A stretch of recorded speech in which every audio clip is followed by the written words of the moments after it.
A rare brain surgery performed in San Antonio stopped up to 200 seizures per day in the brain of a 15-month-old. Those seizures were caused by a malformation on the right side of the brain.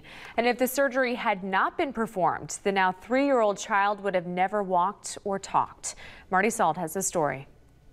When little Reagan Cross was only a year old, she underwent brain surgery after 6 to 8 months of suffering 200 seizures a day.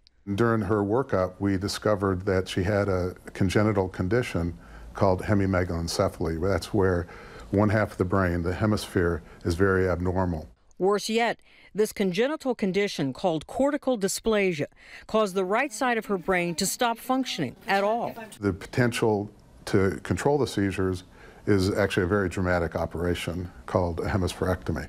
In the old days, doctors would have removed the entire damaged half of the brain. Currently, with newer technologies, we actually go in through a much smaller opening and disconnect that whole half of the brain.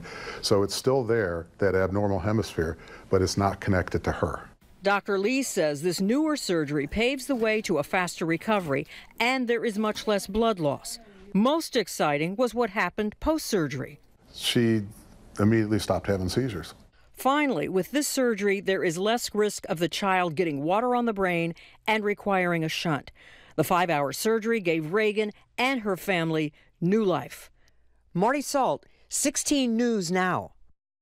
Anti-seizure meds were not effective in the long run, and the dramatic surgery was the recommended choice. Dr. Lee made an incision in the head, kind of like a reverse question mark, and created a window in the bone to repair the brain lobe. Reagan is 3 and is healthy. And